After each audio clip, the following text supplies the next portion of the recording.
1.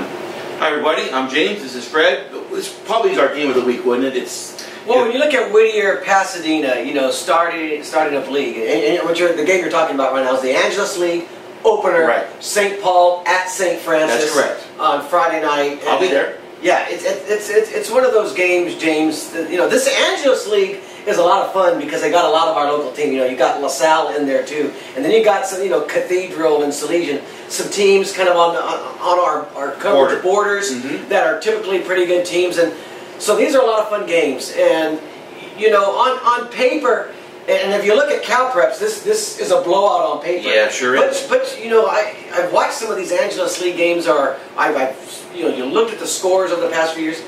These things kind of are hard to predict. I mean, you go in there and think that, you know, this team is a knockout and it's a guarantee, and it just doesn't happen. Sure. St. Paul is going to this game. They've been kind of a mystery to me because they've looked really good and they've looked really bad. And I was looking, you know, they don't have a lot on offense. They're not scoring a lot of points. They haven't played an overwhelming schedule. And on the other side, you look at St. Francis right now, I don't think they could have had a better non-league campaign. That's for sure. To go 5-0 the way they did, you know, beating Lacerna the way they did, and handling all these other teams. I mean, just going through them. You look at Darius Piranha, their quarterback. Yep. He really was that missing piece that you plugged in there. And you don't have him last week. They're throwing a backup. He does well. They still score points. And the bottom line is they're playing defense.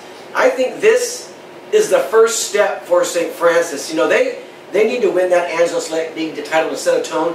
I really think they need to go undefeated, and that's going to be tough, but I think it's doable in the Angelus League, because I think, you know, when you start looking at end of the year, I like Charter Oak in Division 3 to go undefeated. I like St. Francis in Division 3 to go undefeated. I like one to be seeded 1, one to be seeded 2. Then let's play it out and see if we can get that dream championship in the San Gabriel Valley. Hey, Glenn Martinez, are you listening here, Glenn? That's him talking, not me. Woo! Hey, but one thing you just really can't deny, Jim Bonds is by far one of the most consistent head coaches in our area. In an area that, you know, our coverage area, you know, we have Frank Mazzota, we have Lou Farrar, we have all, you know, so many good coaches. Yeah. He gets, you know, to me, he gets kind of slid under the radar a little bit. Yeah. Every year his teams are winning, they have winning records, and they're always in contention for a league championship. You know, great coach. You know what in a way he reminds me, James, of Mike Machete and what he went through at La Mirada, where he had a lot of good teams. You never could get over that hump and win a championship. I think Bonds, he's a great coach. You know, when I was in the Star News in the mid 2000s, he was one of my favorite to deal with and talk to. You watch him during the game, and the command that he has over a game, you can just see it and feel it. Some things you can just see and feel. Sure. And I'd love to see them. You know, they haven't even played in a championship game during his time there. And I think a lot of people who follow St. Francis or people on the Star News side would like to see the Golden Knights go on a deep run and get in that spot. And I think that's, you know, for his resume, I think that's the last thing. I think he's done everything else. Yeah. That's the last thing on his resume he needs to check off. And this could be the year. And it could be a year going against, you know, a super Charter Oak team if we ever get there in the end. And then for these guys here, St. Paul, they were 2-3 on the season, had a tough loss 2 weeks ago against Warren. They were up in the fourth quarter until the final 30 seconds in the game, and they ended up losing. And the loss, if you look through their resume, the loss that's really alarming is to Los Altos, which is one of our top teams in the East San Gabriel Valley. That loss just jumps off the page at you. Yeah, well, there's a couple of. I mean, those are games, James. They should win.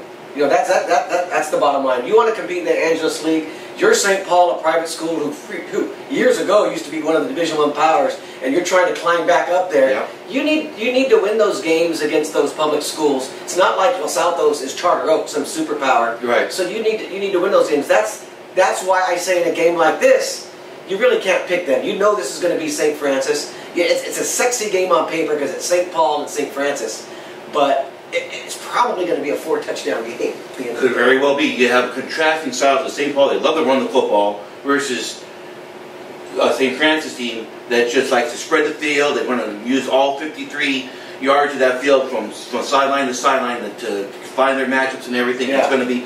Here's an interesting fact, folks, and I was looking at this last time. You know, the last time that St. Paul beat St. Francis. When was that? 2007. Wow, it's that long ago. 7-3. Wow. So that tells you how hungry. Sounds like an Almont Loyola score. You're taking who?